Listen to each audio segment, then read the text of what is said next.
अब हमारे पास सीबीएसई के स्टूडेंट भी कोचिंग के लिए आते हैं, स्टेट बोर्ड के स्टूडेंट भी कोचिंग के लिए आते हैं और ओपन बोर्ड के स्टूडेंट भी कोचिंग के लिए आते हैं, चाहे वो नेशनल बोर्ड हो चाहे ओपन बोर्ड हो। अब जब पेरेंट्स हमारे पास आते हैं जो कि ओपन बोर्ड से अपने स्टूडेंट को करवाना चाहते हैं, अपने बच्चे को करवाना चाहते हैं, तो उनका एक ही क्वेश्चन और सवाल होता है कि आखिर में जो ओपन बोर्ड है या फिर जो अदर सीबीएसई बोर्ड है उनमें क्या डिफरेंस है, या फिर जो स्टेट ओपन बोर्ड होते हैं या जो ये नेशनल ओपन बोर्ड होता है एनआईएस, उसमें क्या डिफरेंस है और किसकी सर्टिफिकेशन की वैल्यू ज़्यादा है, कौन सा आसान होता है और किस में आसानी से पास किया जा सकता है। तो ये क्वेश्चन शायद हो सकता है कि आपका भी हो सकता है। तो देखिए, जो सीबीएसई बोर्ड है या अदर स्टेट बोर्ड होते हैं उनका एक सिंपल सा एक मीनिंग ये होता है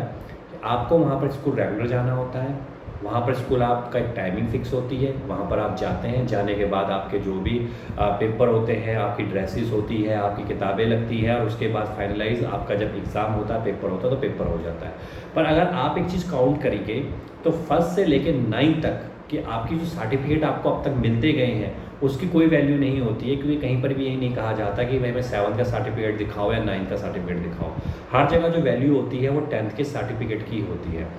अब ये है कि जब 10th का आपका वो स्कूल बोर्ड देता है तो आप रेगुलर स्कूल जा रहे होते हो, लेकिन जो 10th का सीबीएसई बोर्ड है, अदर स्टेट बोर्ड है, वो स्कूल वाले भी आपका सिंगल पर्सन का एक फॉर्म भरते हैं और जब वो आपका फॉर्म भरते हैं तो एक तरीके से वो बोर्ड में फॉर्म भरते हैं और उसके बाद ही आपका रोल नंबर आता है। अगर वो आपका फॉर्म वहाँ पे फिलअप नहीं करेंगे तो आपका रोल नंबर नहीं आने वाला, चाहे आप डेली के डेली स्कूल ही क्यों न चले जाओ। ओपन बोर्ड में भी सेम यही प्रोसेस होता है,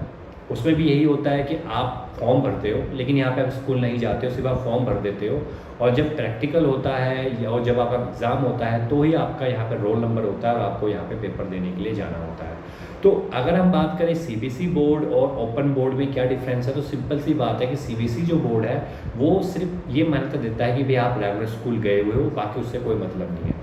और अगर हम ओपन बोर्ड की बात करेंगे तो इसका एक सीधा सा एक मतलब है कि यहाँ पर आपको खुद ही फॉर्म भरना होता है, खुद ही आपको पेपर देने जाना होता है, खुद ही आपको पढ़ना होता है, यहाँ पे कोई आपको कोई गाइडेंस देने वाला नहीं होता है और आपको प्रैक्टिकल भी यहाँ पर खुद ही करनी होती है। तो ये है ओपन बोर्ड और सीबीएसई बोर्ड में।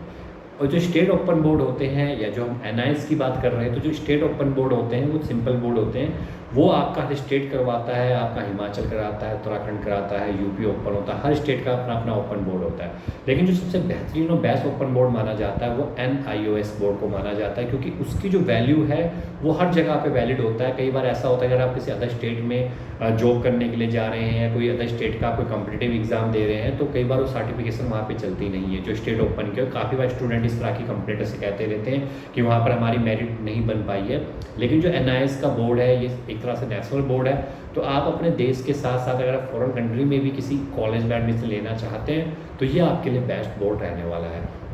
बाकी चाहे आप सीबीएसई से करिए चाहे ओपन बोर्ड से करिए, दोनों ही जगह जो मेन काउंट होगी वो काउंट होती है आपकी परसेंटेज। आपकी परसेंटेज से ज़्यादा इंपॉर्टेंट होती है और यही परसेंटेज ही आपको डिसाइड करती है कि आगे आपको फ्यूचर या करियर में क्या करना है।